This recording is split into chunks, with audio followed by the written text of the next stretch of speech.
नमस्कार, मैं हूं दिग्विजय चौहान। आपका स्वागत करता हूं अपने डिजिटल प्लेटफॉर्म पर। इस समय मैं मौजूद हूं चांदपुर गढ़ी के किले में। चांदपुर गढ़ी का ये किला उत्तराखंड के गौरवशाली इतिहास को भी बताता है कि किस तरीके का इतिहास उत्तराखंड का रहा होगा। क्योंकि उत्तराखंड में 52 गढ़ों का इतिहास आपने सुना होगा, पढ़ा होगा। कुमाऊं के कतियूर वंश का इतिहास भी आपने सुना होगा, पढ़ा होगा। पंवार वंश का इतिहास राजा कनकपाल से लेकर राजा अजयपाल तक एक गौरवशाली इतिहास रहा है।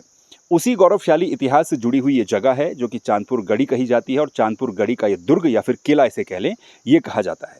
क्योंकि ये किला चोटी पर है, बहुत ऊंचाई पर है। सड़क से आपको यहाँ थोड़ा सा पैदल चल करके आना पड़ता है, जो कि चढ़ाई सी ही सीढ़ियाँ हैं। और उसके बाद आप इस किले में पहुँचते हैं। इस किले की खुदाई जब पुरातत्व विभाग की तरफ से 2004 से लेकर 2007 के बीच में की गई, तो यहाँ पर कई तरह के आवासीय भूखंड, यानी कि जहाँ पर लोग रहा करते थे, कमरे नुमा जगहें पाई गई थी।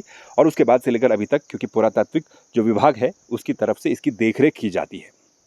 इतने बड़े बड़े, मैं आपको दिखाऊं एक बार इधर की तरफ से, ये इतने बड़े बड़े जो भूखंड इन्हें कह लीजिए या फिर तराशे गए पत्थर कह लीजिए, इस तरह के पत्थर काफ़ी यूनिक डिज़ाइन में यहाँ पर पाए गए थे। और इनको अभी भी यहाँ पर संरक्षित किया गया है।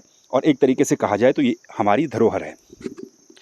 आपको मैं थोड़ा सा चांदपुर गढ़ी का इतिहास अगर बताऊं, तो चांदपुर गढ़ी का जो किला है इसका इतिहास माना जाता है राजा कनकपाल से।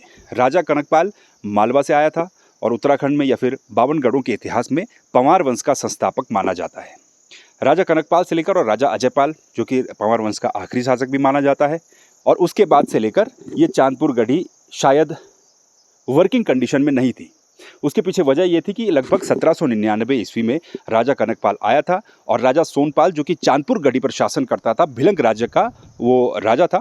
और चांदपुर गढ़ी पर राजा सोनपाल का शासन था, वो अंतिम राजा था। उसकी उत्तराधिकारी उसकी पुत्री थी। और उसकी बेटी का विवाह जब राजा कनकपाल से हुआ, तो फिर राजा कनकपाल ने यहाँ का राजकाज संभाला। ये भी कहा जाता है कि राजा कनकपाल और राजा अजयपाल ये ऐसे शासक थे जिन्होंने इन 52 गढ़ों को जीत करके गढ़वाल की स्थापना की थी, या फिर यूँ कह लें एक साथ सभी गढ़ों पर शासन किया था, राज किया था। 1399 या फिर 1390 आसपास की ईस्वी तक राजा जो अजयपाल था, पंवार वंश का आखिरी शासक भी जिसे कहा जाता है, शायद 37वां शासक था, तो उसका जब यहाँ पर शासन हुआ करता था तो ये उसकी राजधानी हुआ करती थी। और 1390 के आसपास ईस्वी में उसने अपनी राजधानी यहाँ से जो श्रीनगर गढ़वाल है वहाँ के देवलगढ़ में ट्रांसफ़र कर दी थी। और उसके बाद ये माना जाता है कि तब से लेकर ये जो चांदपुर गढ़ी का जो किला है और चांदपुर गढ़ी है, ये वर्किंग कंडीशन में नहीं थी। और उसके बाद ये तब इसके अवशेष सामने आए जब यहाँ पर खुदाई की गई पुरातात्विक विभाग की तरफ से।